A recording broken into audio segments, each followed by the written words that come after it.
The Babylist bottle box may seem like a brilliant idea, but here's what you should know about it before you place that order. Choosing a bottle for your baby can feel like choosing a car. There are so many options out there, and everyone is saying that theirs is the best. When it comes to bottles, though, it is important to make sure that you're picking a bottle that's going to allow your baby to feed as functionally as possible. And when we throw breastfeeding into the mix, we want to pick something that's going to match that experience at the breast with the bottle as well.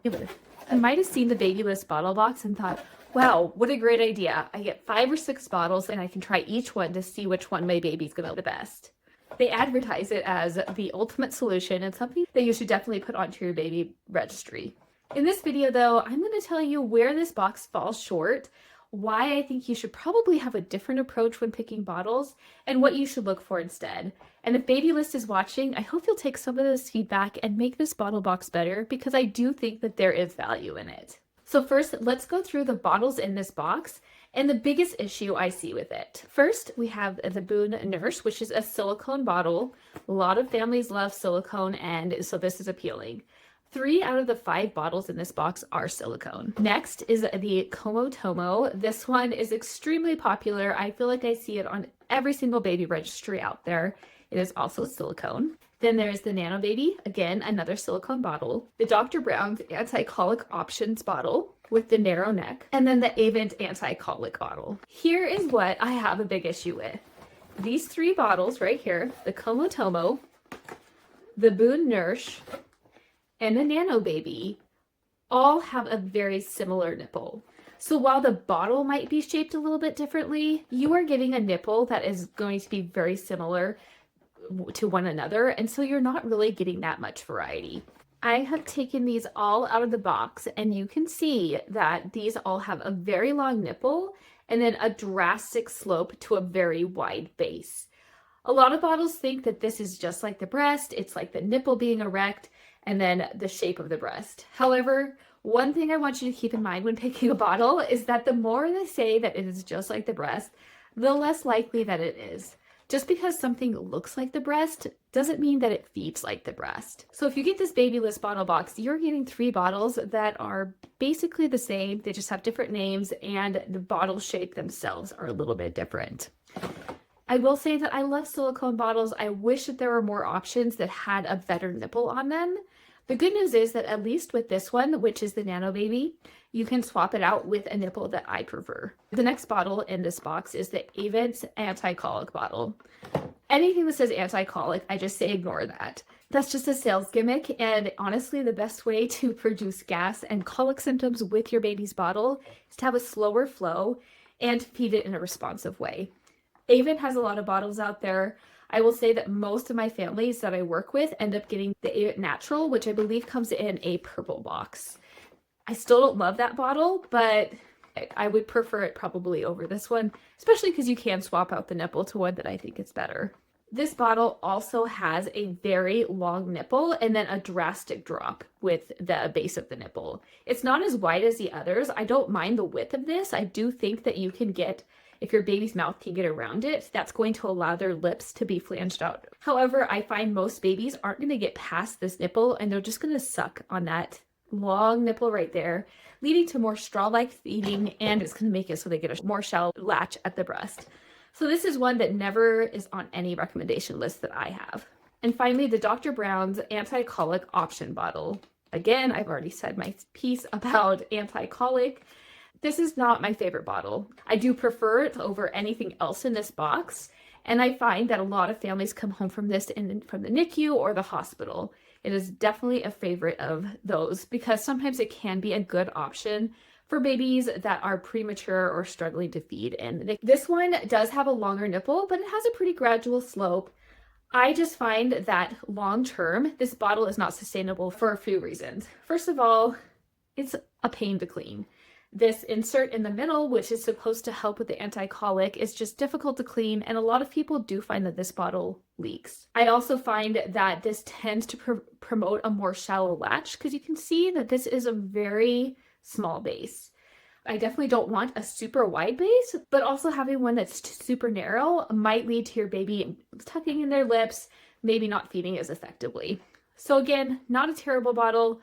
I do sometimes recommend it, but it's probably at the bottom of my list for preferred bottles. It does have that gradual slope though, which is generally what I'm looking for. So you're probably wondering, Katie, what do you even want in this bottle? Is there one that even hits all of your qualifications? And the answer is yes. There are bottles and nipples out there that I think are fantastic. If you want to check out my full list, you can grab my free bottle guide, which is in the description for the video below. Before I dive into that though, and what I want you to look for, I want to talk about a couple of myths when it comes to choosing a bottle, which I think a lot of these bottles from the bottle box fall into. First of all, I've already mentioned this, but a lot of people seem to think that a bottle needs to look like a breast in order to feed like a breast.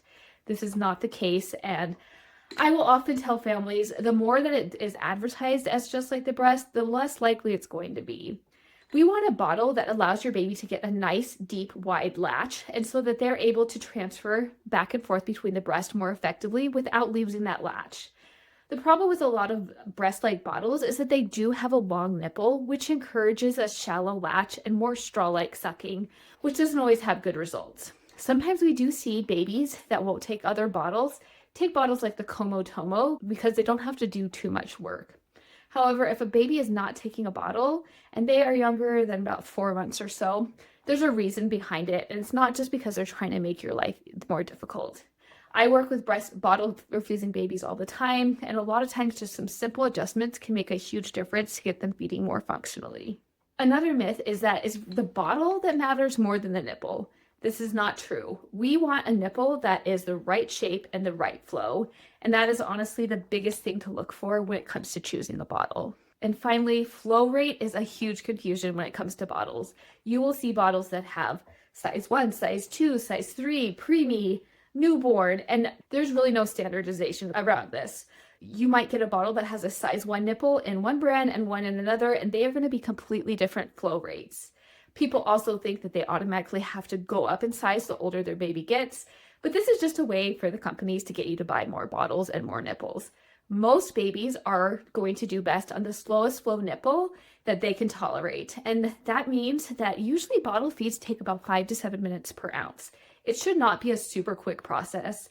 I have families all the time tell me, my baby takes so long to take the bottle, and I'm like, oh, how long is that? And they'll tell me, oh, it's 10 minutes for 4 ounces. And I'll say that's actually quite fast for a bottle. We're going to look for more around 20 minutes, especially for a younger baby where they are still eating less quickly at the breast. So now I have gone into this in other videos, but I'm going to give you just a few things to look for when you are choosing a bottle for your baby and what I would wish was in the Babylist bottle. I'm just going to show you the nipple because honestly, that is the most important part. There's a bunch of different bottles out there, which I do talk about in my free bottle guide, which you can check out below.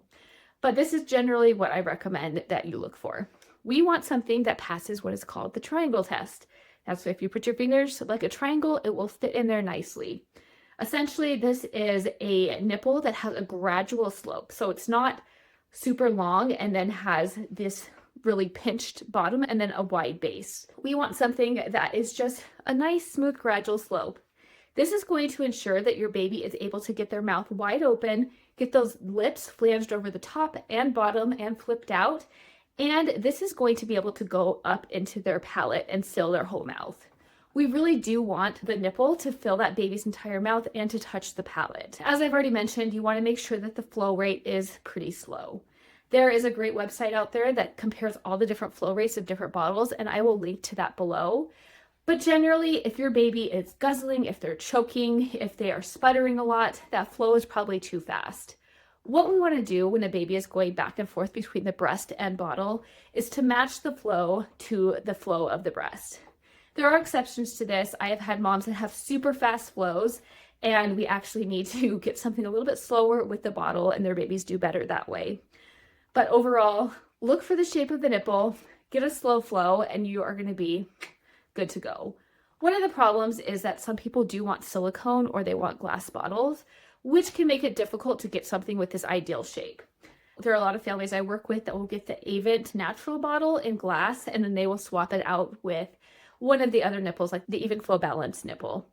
Of course, using another nipple with the bottle it's not designed for may change the way that it drips or the flow of it, so just be careful about that. I hope that this video was helpful and that you can understand why the Babylist bottle box isn't all it's cracked up to be. If you have any questions, drop them below. Otherwise, please reach out if you have any questions.